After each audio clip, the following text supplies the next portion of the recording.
Hey there friends, and welcome to LaughNapkin. My name is Frank, and today, we'll be checking out the subreddit r/ProRevenge with a short bonus story from a mystery subreddit if you make it to the end.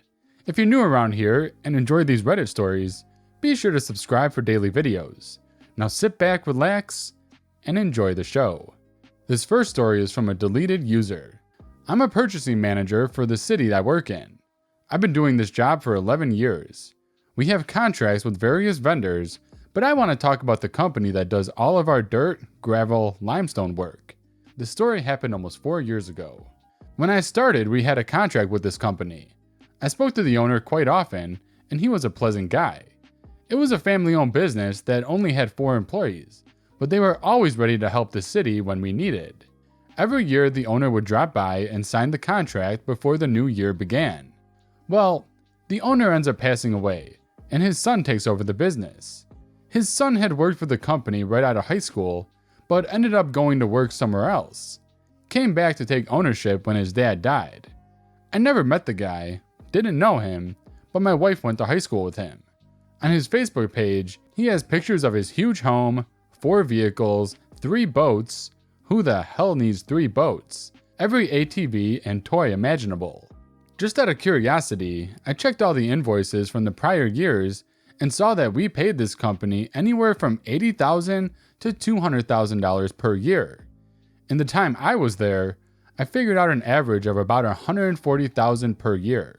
So we were in the middle of our contract when the owner died. I had some property that I wanted to put some mobile homes on, so I would need some dirt hauled to my property. I decided to use the same company that the city uses. My wife called the new owner and set everything up for a Monday to haul the dirt and form up the dirt into a pad. It would cost me about $3,000. The mobile home was going to be delivered that Tuesday afternoon. So I'm at my property waiting for the guy to show up. Never does. My wife calls him and he says he can't do the job. Too busy. I find out where he's at through connections at my job, and I show up to the site. I didn't tell him who I was, but asked what was going on.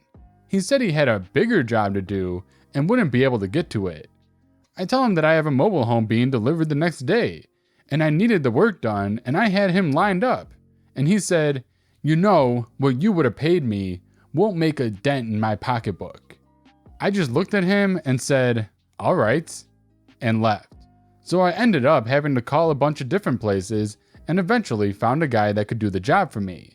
While him and I are talking, I tell him where I work, and he mentions if he could possibly do work for us as a vendor. I get his information down and tell him I'll be in touch. I start researching at work and come to find out we're supposed to hold a bid for that kind of work due to the dollar amount. We just never did because no one else was interested in doing the work. In December of that year, the new owner calls me up and asks when he can come by and sign the new contract. I inform him that due to regulations, we have to do a bid process. He seems kind of nervous, but I inform him that it's just a process we have to go through now, and he shouldn't worry because I told him that I doubt anyone else would bid. He seemed more at ease and asked how the bid process went. I informed him that I would send him the information and he would need to fill out the bid sheet and come by and drop it off in a sealed envelope by a certain date.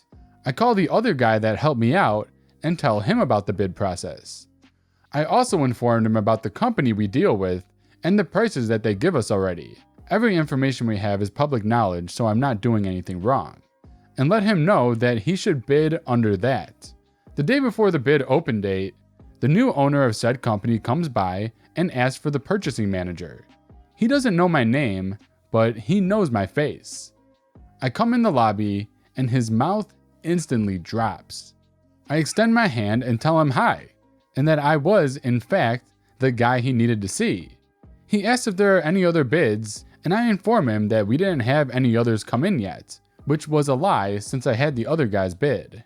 No one comes in for the bid opening, which isn't required, but the other guy who helped me out ended up winning the bid. I called the new owner to inform him that we had another bid come in last minute before the deadline, and they were less, so we would have to go with them. He was pissed. He was stuttering and stammering, telling me that I'm going to be taking food off his kid's plate, etc. I told him there was nothing I could do. He went to the public works office and they told him the same thing. He has lost the bid process every single year. He no longer posts pictures of his toys on Facebook, and I believe he downsized his home as well. Good job, OP. You sure hit him where it hurts. Guy sounded like he needed to be taken down a few pegs anyway. Here's an idea.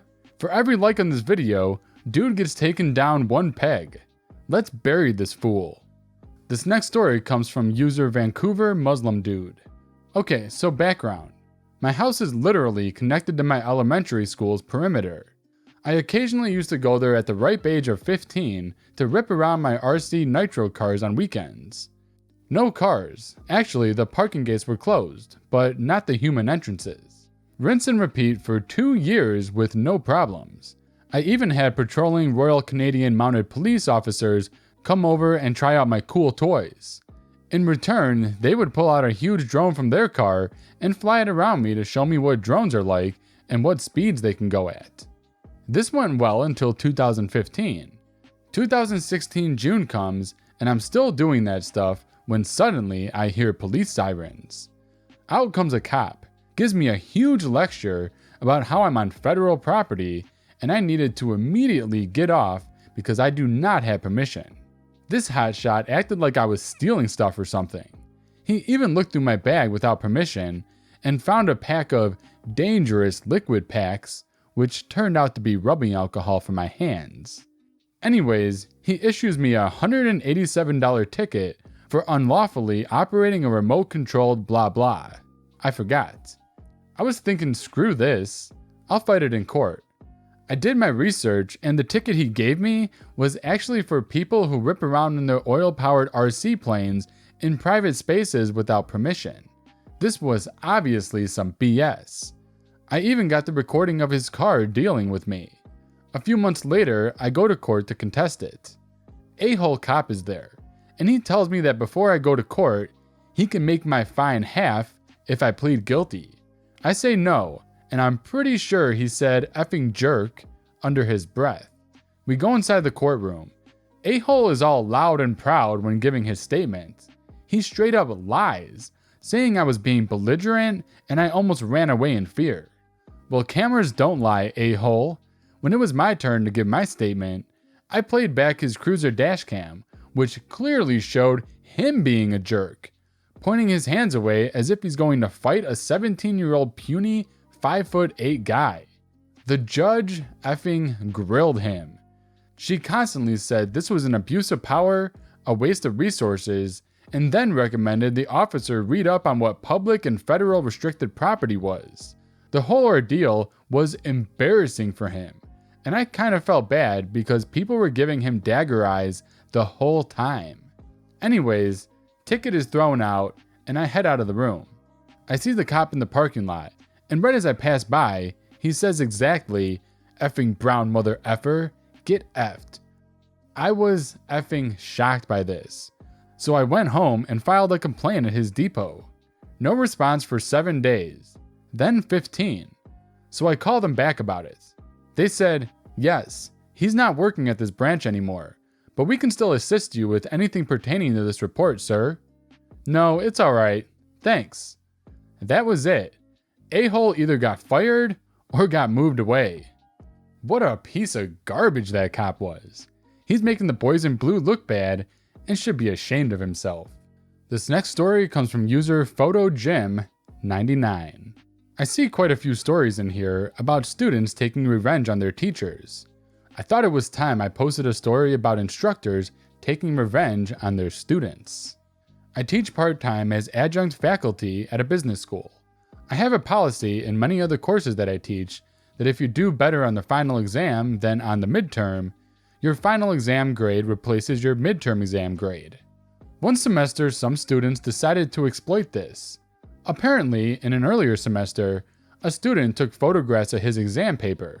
This is absolutely against the rules. Somehow I didn't discover it at the time. A student sent me an anonymous tip that my exam was compromised. I was actually going to write a fully new exam for that section that semester, but I decided to test the student's assertion. I took the exam in question that was compromised, and I completely and subtly rewrote it. I made it so that it looked like the same as the old exam. However, if you actually read it, you'd see that the questions, or sometimes answers on multiple choice questions, were subtly changed, such that the correct answer would be very different. Any student who wasn't familiar with the old exam and wasn't relying on it would do fine, because none of the wording was misleading or anything. It was just very misleading if you expected the previous exam to be that day's exam.